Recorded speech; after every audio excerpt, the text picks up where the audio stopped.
সুপ্রিয় শিক্ষার্থী, তোমরা কেমন আছো? আমি আশা করি আল্লাহর রহমতে নিশ্চয়ই ভালো আছো।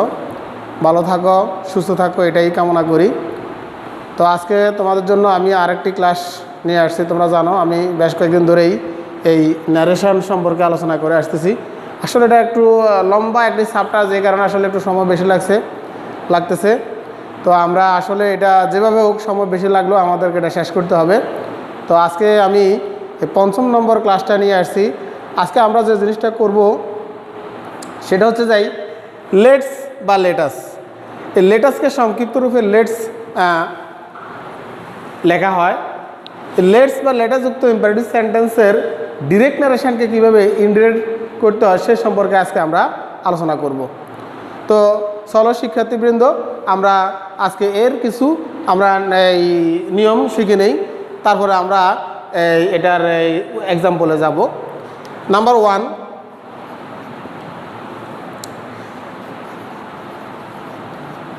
রিফুটিং ভার্বটি সে অথবা সেড হলে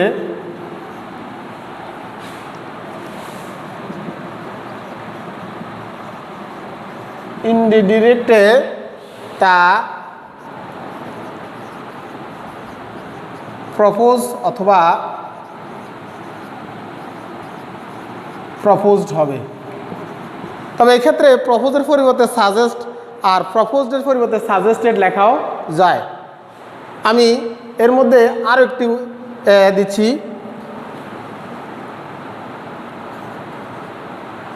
সে টু অথবা সেড টু হলে, অর্থাৎ রিফুটিং ভার্বটি সে টু বা সেড টু হলে ইনডিরেক্টে তা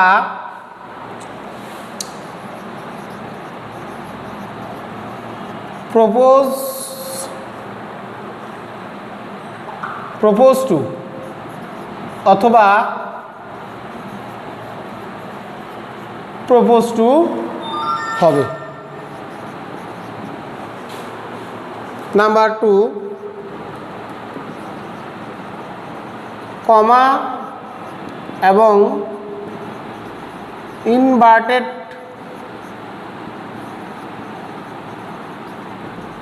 কমা এর পরিবর্তে দ্যাট বসবে।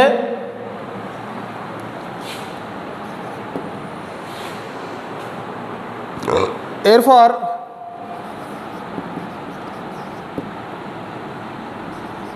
উই অথবা দে বসে, প্লাস 4 নম্বরে শুড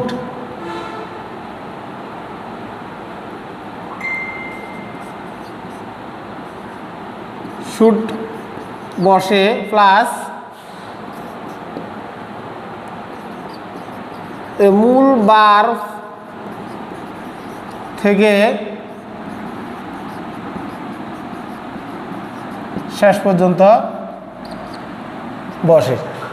দেখো শিক্ষার্থীবৃন্দ, আমি এখানে প্লাস চিহ্ন দিচ্ছি, আগেও দিতে পারতাম, কিন্তু এখানে আমি আরও একটা অংশ বাকি রেখেছি, যে কারণে আমি সেখানে প্লাস চিহ্ন দেই নাই।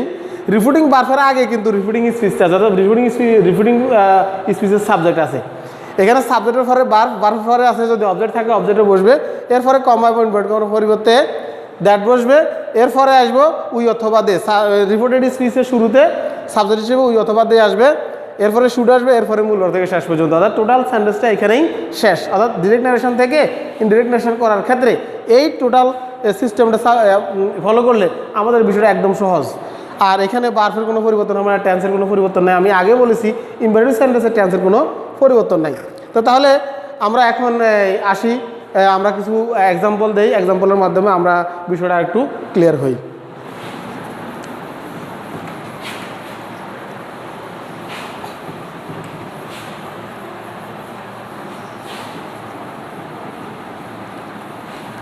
এখন আমি কিছু এক্সাম্পল দেব।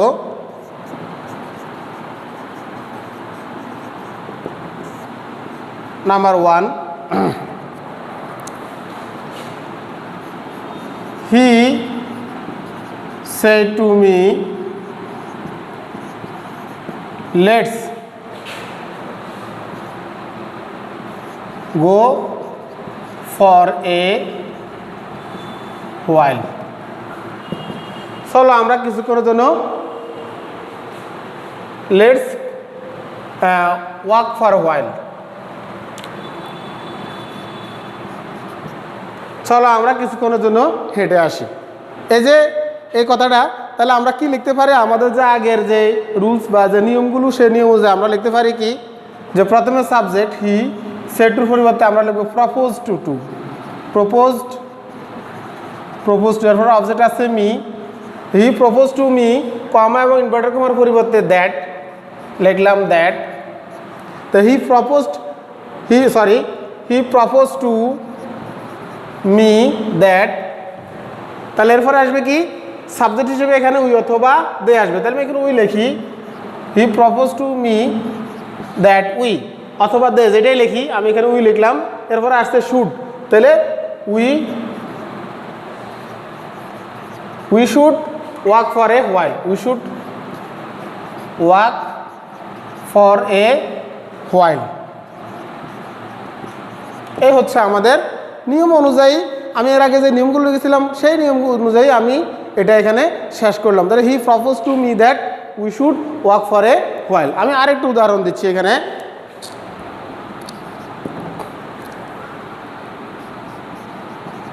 হাসান said,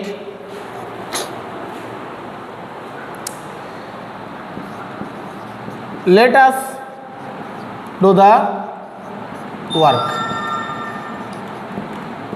এখানে আমি লেটসটাকে ইলাবোরেট করে লিখেছি লেটাস। এটাকে লেটস লিখলে যে কথা, লেটাস লিখলে একই কথা। আমি এখানে ইলাবোরেট করে লিখেছি, আর এখানে অবজেক্ট দেই নেই। দেখো আবার আমরা এটাকে এই সেন্টেন্সটা কীভাবে আমরা পরিবর্তন করি। তাহলে এটাকে আমরা পরিবর্তন করতে চাই, তাহলে প্রথমে আমাদের লিখতে হবে হাসান প্রপোজড দ্যাট।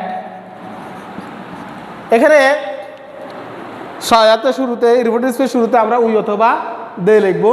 তো এখানে আমি এর আগের সেন্টেন্সে উই লিখছি, এখানে আমি দে লিখতেছি। তোমরা দে অথবা উই যেটাই লেখো সেটাই হবে, কোনো অসুবিধা নেই। তা আমি এখানে লিখবো যে they should do the work, মূল বার থেকে শেষ পর্যন্ত ডো দ্য ওয়ার্ক। তাহলে Hasan propose that they should do the work. তো এই শিক্ষার্থীরা তোমরা নিশ্চয়ই বুঝতে পারছো, একদম সহজ, একদম সহজ। যদি আমরা এটা বুঝতে পারি তাহলে খুবই সহজ। কারণ আমাদের, আমি আবার একটু বলতে চাই, এখানে যে ডিরেক্ট নারেশন থেকে, অর্থাৎ এই লেটস বা লেটাস যুক্ত ইম্পারেটিভ সেন্টেন্সকে আমি যদি সেন্টেন্সের ডিরেক্ট নারেশনকে যদি ইন্ডিকেট করতে চাই, প্রথমে রিপোর্টিং স্পিচের সাবজেক্টটা বসবে, তারপরে সেড থাকলে প্রপোজড, আর সেড টু থাকলে প্রপোজ টু বসবে, অবজেক্ট থাকলে অবজেক্ট বসবে, কমা এবং ইনভার্টেড কমার পরিবর্তে দ্যাট বসবে। এরপরে নিয়ম অনুযায়ী উই অথবা দে আসবে, এরপরে নিয়ম অনুযায়ী শুড আসবে। তারপরে এই লেটাস বা লেটসের পরে যে মূল বার থেকে শেষ পর্যন্ত বসবে, অর্থাৎ মূল বার থেকে শেষ পর্যন্ত এখানে আমরা বসাইছি। এখানেও ঠিক সেম এমনি করে, যে এখানে প্রথমে রিপোর্টিং স্পিচের সাবজেক্ট বসাইছি, এরপরে সেট আছে, এখানে প্রপোজ বসাইছি, কমা এবং ইনভার্টেড কমার দ্যাট বসাইছি, এখানে নিয়ম অনুযায়ী দে বসাইছি সাবজেক্ট, এরপরে শুড, এরপরে মূল বার থেকে শেষ পর্যন্ত বসাইছি। তো আমার মনে হয় শিক্ষার্থীবৃন্দ তোমরা এই লেটস এবং লেটাস যুক্ত ইম্পারেটিভ সেন্টেন্সকে কীভাবে ডিরেক্ট নারেশন থেকে কীভাবে ইন্টারেক্ট করা যায় সেটা তোমরা বুঝতে পারছো। আমি এখানে আর উদাহরণ দিলাম না, আমি আরেকটি ইয়াতে চলে যাচ্ছি। আরেকটা আছে, সেটা হচ্ছে যাই ইম্পারেটিভ সেন্টেন্সের আরেকটি পার্ট আছে, সেটা হচ্ছে যাই লেট প্লাস ব্যক্তিবাচক অবজেক্ট যুক্ত। ঠিক আছে, আমরা সেদিকে চলে যাচ্ছি। আমি এটা মুছে ফেলতেছি।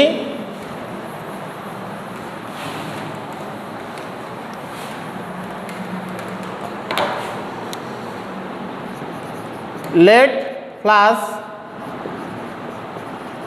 ব্যক্তিবাচক অবজেক্ট। তাহলে ব্যক্তিবাচক অবজেক্টগুলো কি আমরা এখানে লিখি একটু, মি, হিম, হার, দ্যাম,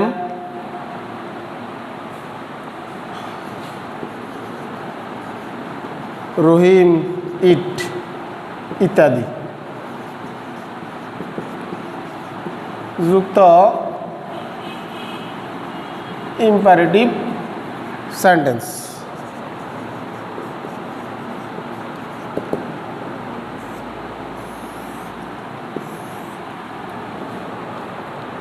আচ্ছা, এখন লেট প্লাস ব্যক্তিবাচক অবজেক্ট। ব্যক্তিবাচক অবজেক্টগুলোকে মি, হিম, হার, দ্যাম, রহিম, ইট এভাবে আছে আরও।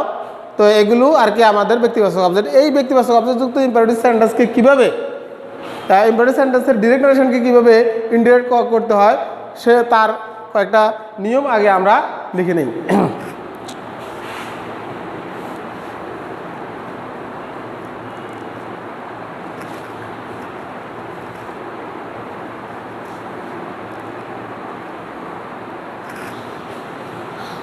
নাম্বার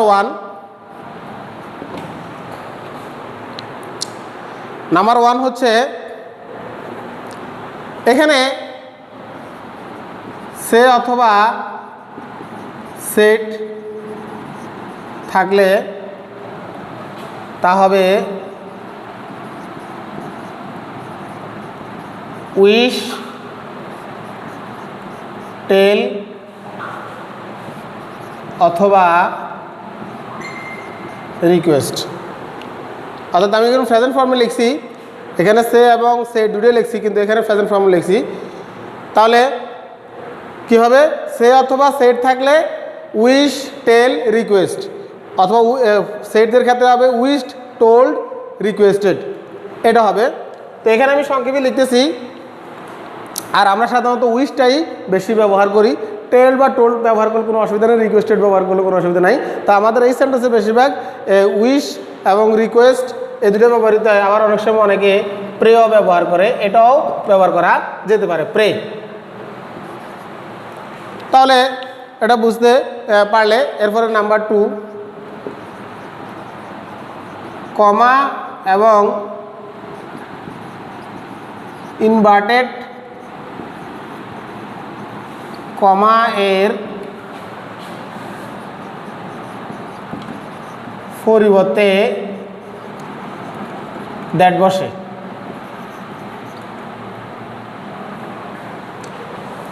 প্লাস নাম্বার 3,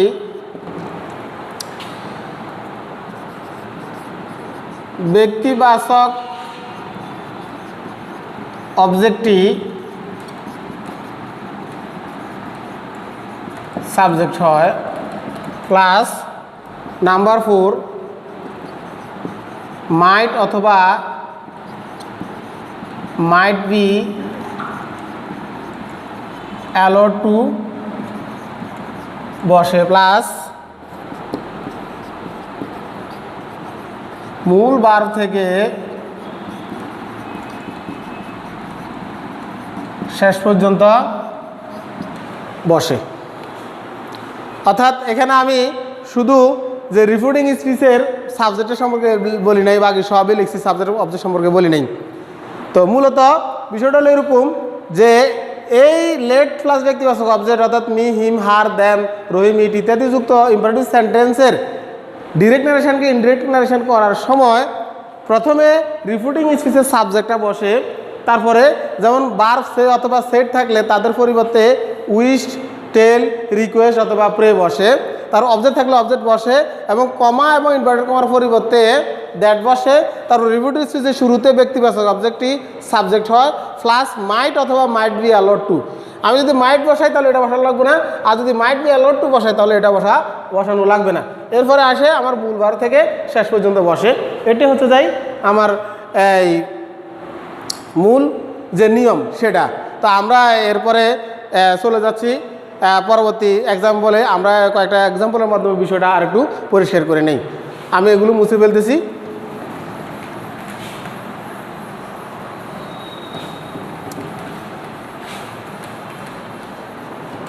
আমি এখন কিছু এক্সাম্পল দিচ্ছি। Number 1,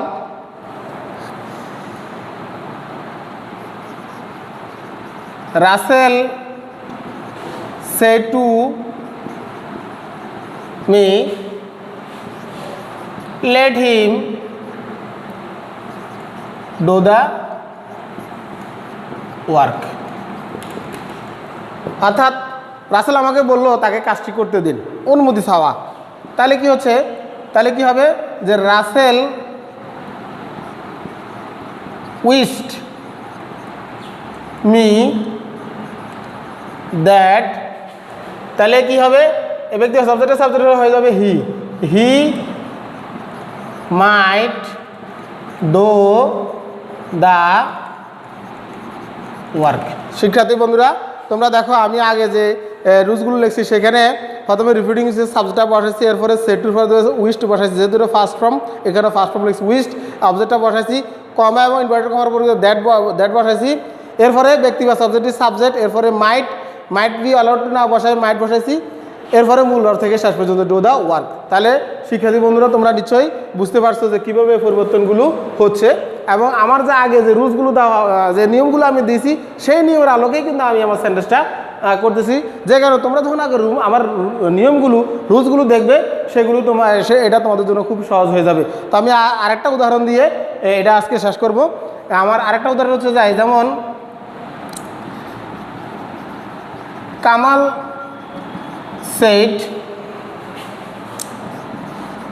let me go